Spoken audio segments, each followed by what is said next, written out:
Top. On continue Rabotai, ce qu'on a entamé hier, on s'est arrêté en plein milieu. Je reprends les petites questions que nous avons soulevées. Yachol Merosh Chodesh, M. Cohen. Il y avait un Ava Amina, une éventualité que la Haggadah, on doit déjà à partir de Rosh Chodesh. À partir de Rosh Chodesh. Quel rapport Rosh Chodesh? Qu'est-ce qui s'est passé Rosh Chodesh? Ça, c'est donc la première question que nous avons soulevée.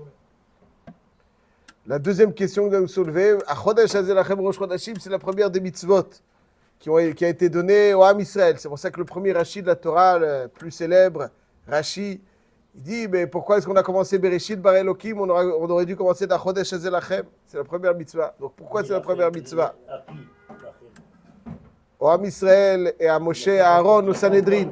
Moshe, Aaron, Moshe... Non, okay. Bon, en tout cas, c'est pour ça qu'il demande pourquoi est-ce que, c'est la question de Rashi, pourquoi est-ce que, jusqu'à Chodesh Hazelachem, c'est des histoires. Il y a des mitzvot, il n'y a pas de mitzvot. Jusqu'à Chodesh Hazelachem, le début de l'alliance, le début avec Akadosh Baruch Hu, dont la Torah se fait l'expression, c'est à Chodesh. Donc, ça, c'est la question. Donc, deux questions. Pourquoi Yachol Merosh Chodesh et pourquoi Chodesh Hazelachem constitue donc la première mitzvah. Alors, hier, on a vu le fi Pshat Pashut, ce qui est très, très important, donc ce qu'Hachem attend du juif. Un juif, c'est par définition quelqu'un qui a la capacité à se renouveler. Le Ham Israël, c'est le peuple du renouvellement, et l'individu juif, c'est un individu qui a la capacité de trouver une nouvelle saveur dans tout. C'est que quand on a la capacité à découvrir des nouvelles saveurs dans quelque chose d'ancien, qu'on profite vraiment des choses, qu'on se rallie vraiment aux choses, qu'on découvre vraiment des choses. Lorsqu'on goûte de façon très superficielle, alors finalement les choses, notre approche des idées, notre approche des hommes reste très superficielle. C'est-à-dire que si par exemple on considère que vivre avec quelqu'un, c'est Yesh Larkor, M. Cohen, quand il y a un mariage, c'est les corps qui se marient ou les âmes qui se marient? Les âmes qui se marient. Très belle phrase. Donc, c'était facile. Non, mais je veux dire par là que voilà, vous voyez, il y a un mais. Alors, voilà, il y a un mais. Donc, vous voyez que c'est pas si simple.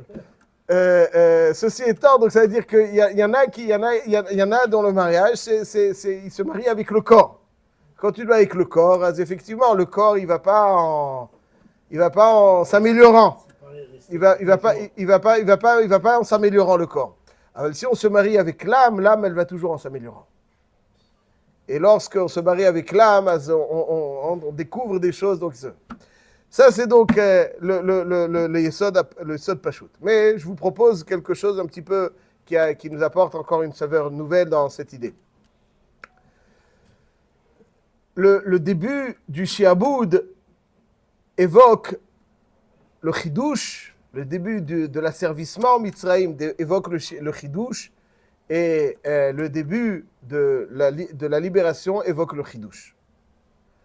Vayakom melech hadash al Mitzraïm asher lo yada et Yosef. Voilà donc la première phrase de la Torah au début de Parashat Shemot qui décrit donc le début du Shi'aboud Mitzraïm. Vayomer avan ithakma lo pen yirbe vayatikrena bilchama venosav gamu al son'enu venilham banu ve'ala min haaretz. Donc ça, c'est donc les dispositions prises par Paro lorsqu'il devient Melech Hadash. Alors, Chazal s'interroge pourquoi on parle de Melech Hadash. Pourquoi on parle de Melech Hadash? Pourquoi on parle de Melech Hadash? Et bien, comme Melech, Hashem lo yada et Yosef, alors, il dit Tratchou Xerotav. On devine. Qu'est-ce que ça veut dire? Il y a un Chidushé Harim qui dit que le Midrash, lui, il se base sur un Midrash. Le Midrash nous dit que lorsque le Ham Israël, donc, tant qu'il y avait Yosef préservait le Ham Israël. Yosef se souciait que le Ham Israël reste en Goshen. Quand Yosef disparaît, le Ham Israël a tenté un petit peu de se mêler aux Égyptiens. Il y a eu, certes, ils ont gardé certains fondamentaux.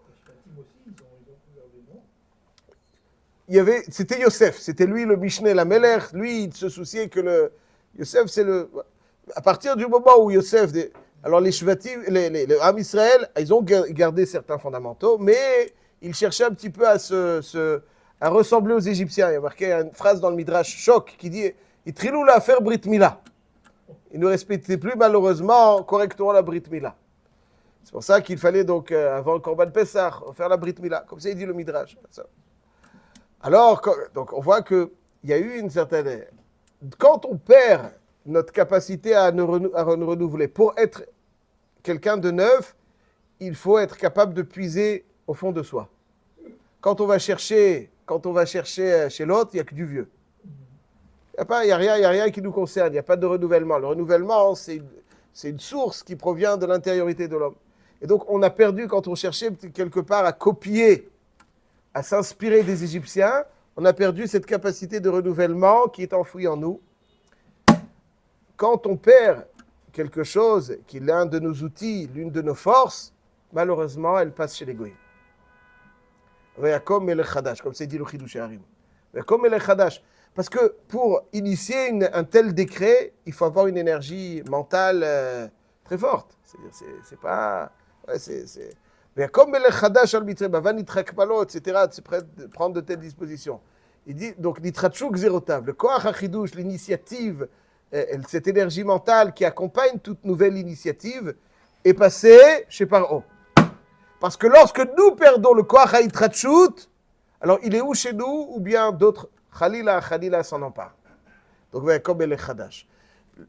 Le chidush, donc, pour être capable d'asservir une nation, il est passé chez lui. Pour retrouver la Géoula, à Chodesh Hazel Lachem Rosh Chodashim, c'est-à-dire qu'on va être capable, comme on va tout de suite le voir avec plus de précision, à retrouver ce Koach HaChidush, à se rattacher à ce que nous sommes, et la force de renouvellement, nous faisons basculer le Koach HaChidush de Melech Hadash à Chodesh Hazel Lachem. Ce deuxième aspect, c'est une matana que je beaucoup, parce qu'on est tout seul à Panim à cette époque. Oui, c'est vrai, c'est une matana. Tout est matana, de toute façon, M. Cohen. Tout est matana. Tout est matana. Tout est matana. Tout est matana. Tout est matana. Ah, voilà, vous avez raison. Il nous offre cette itrachut. On va tout de suite apporter une petite explication. Comment véritablement, alors pourquoi cette itrachut est exprimée à travers un Chodesh Hazel Lachem Rosh Chodashim? Alors c'est vrai qu'il y a le mot Chodesh, qui a pour étymologie le mot Chidush, la lune se renouvelle, soit. Mais en quoi elle reflète le Koach HaChidush qui est en nous? En quoi cette mitzvah reflète le Koach HaChidush qui est en nous? Et là, il y a une petite nekuda qu'il faut préciser qui est importante.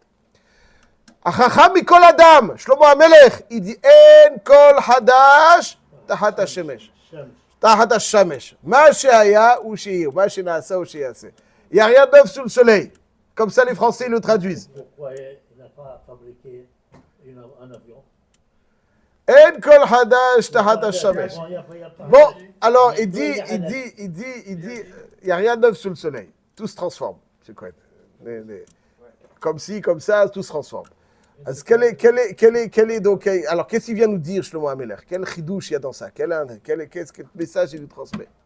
Nous disent nos maîtres, En kol hadash tachat hashemesh. Ça veut dire que le soleil, c'est le symbole des forces de la nature. Si quelqu'un, il va focaliser, il va s'investir, et il va se rattacher qu'aux forces de la nature, à un certain moment, il ne sent plus de hitrachut. Ouais, c'est ce à quoi j'ai fait allusion tout à l'heure, quelqu'un qui se marie avec un corps, au bout d'un certain temps, ça doit être le corps le plus magnifique, le plus beau, au bout d'un certain temps, khalas, comme ils disent les Israéliens, ça suffit. Ça y est, même quand il est jeune, quand il est au plus beau de ça, c'est fini. Pourquoi? Parce qu'il n'y a pas de tridouche. Un homme, il a besoin de ressentir quelque chose de nouveau. Une fois que il est rattaché, il n'y a plus de tridouche. Au bout d'un certain temps, il n'y a plus de tridouche. Tout subit l'érosion du temps. Même les relations subissent l'érosion du temps. Mais une relation qui est une relation, entre guillemets, physique, qui est tachat hashemesh. Lorsque on se hisse à un niveau qui est les mala min hashemesh, qui est au-dessus du soleil, c'est-à-dire qu'on se hisse, on introduit dans notre vie des dimensions qui dépassent la limite du soleil, cette force de la nature, pour finalement apporter un ingrédient de Kedusha, de Ruchniout. Alors cet ingrédient de Kedusha, de Ruchniout, sur lesquels sont basés nos points de rattachement, alors on a toujours un sentiment de Yitrachut. Parce que ce qui est au-dessus du soleil ne subit jamais l'érosion du temps. Ce qui est sous le soleil subit l'érosion du temps. Ce qui est au-dessus du soleil ne subit jamais l'érosion du temps. Le temps n'a pas d'emprise sur ce qui est au-dessus du soleil. En kol chadash tachat hashemesh. Alors le malamina shemesh, qui est au-dessus du soleil, yesh chadash. Quand Akadosh Baruch Hu a donné à Israël sa mitzvah de Kiddush HaChodesh, il leur donne la capacité à maîtriser le temps. Ils sont maîtres du temps. C'est-à-dire qu'un mois ne pourra être débuté que lorsque le Bedin aura proclamé Mekudash HaChodesh. Les dates du calendrier des fêtes vont dépendre du Kiddush HaChodesh. L'homme Israël dépend du temps. Ils sont au-dessus du temps, ils le maîtrisent. Comme ils maîtrisent ce temps, alors finalement, c'est le symbole et l'expression de leur capacité à se hisser les Malamina Shemesh. Et donc, c'est la capacité que tout juif a tout au long de l'histoire à se hisser. Et c'est ça, à se hisser à cette dimension. Et c'est ça véritablement ce qui offre le Koach HaChidush. Parce que le Koach HaChidush n'est pas Tachat HaShemesh. Le Koach HaChidush, il est les Malamina Shemesh. Or, pour faire basculer le Koach HaChidush qui était passé un temps donné chez Paro, et nous le rendre, Akadosh Baruch Hu nous a offert ce cadeau. À nous hisser, donc à maîtriser le Chodesh et à maîtriser donc le Chidush, mais à maîtriser le temps. Et donc, à être capable à se hisser et de ne jamais subir le temps, mais au contraire à le maîtriser. L'érosion, c'est subir le temps. L'érosion, c'est subir le temps. Lorsque je le maîtrise, je ne le subis pas, il n'y a pas d'érosion.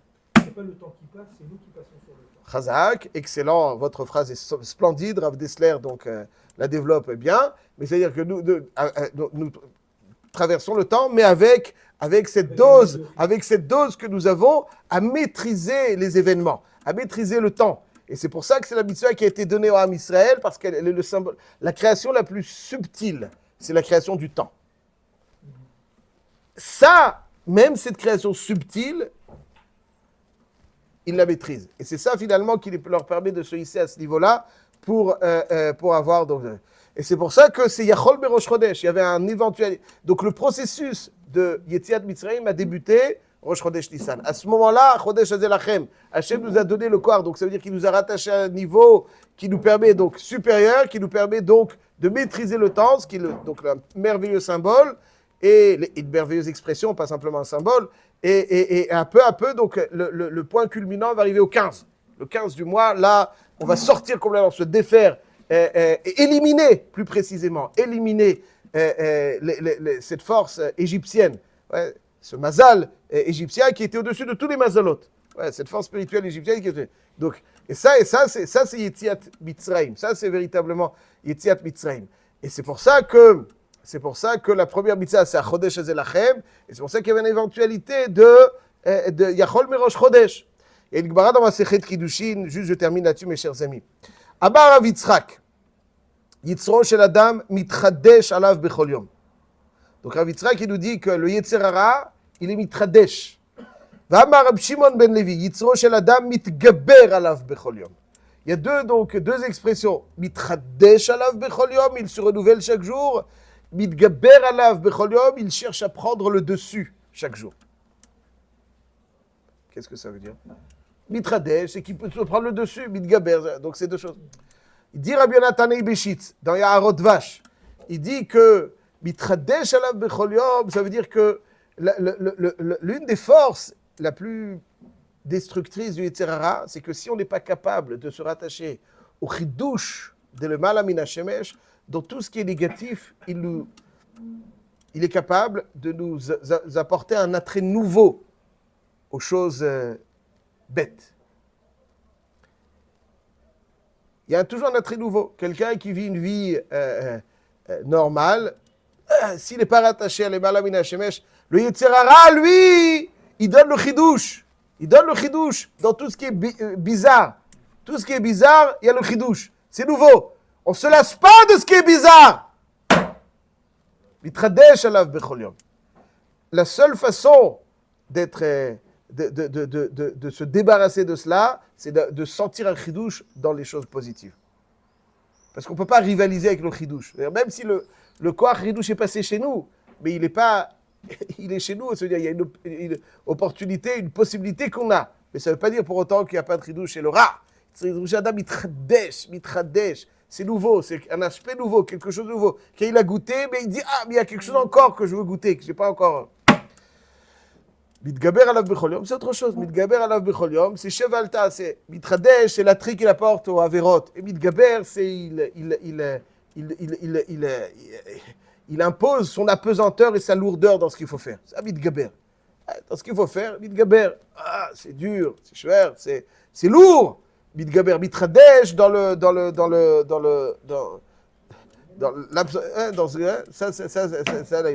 donc voilà donc la merveilleuse annonce de Achodesh Hazeh Lachem Rosh Chodashim. Voilà donc la merveilleuse. Il y a ce Shabbat un vent de chidouche qui va souffler. Ouais, il faut le respirer à plein poumon pour s'imprégner du chidouche, pour être toujours quelqu'un qui vit avec le chidouche, qui vit avec le renouveau et qui finalement, la vie, chaque jour, chaque instant de la vie, a une nouvelle saveur. Aucun instant ne ressemble à l'autre. Aucun jour, finalement, est un jour qui ressemble à son précédent ou à celui qui va venir. Chaque jour est un jour unique. Chaque jour est un jour nouveau. Chaque jour doit être vécu comme si c'était le seul jour de notre vie. Chaque dave qu'on va étudier comme si c'était le seul dave du chasse. Chaque instant doit être vécu comme si c'était l'unique instant. Et donc, ça, c'est le koach du chidouche que nous apporte cette capacité à revivre chaque chose avec toute l'intensité de la facette nouvelle qu'il comporte. Alors,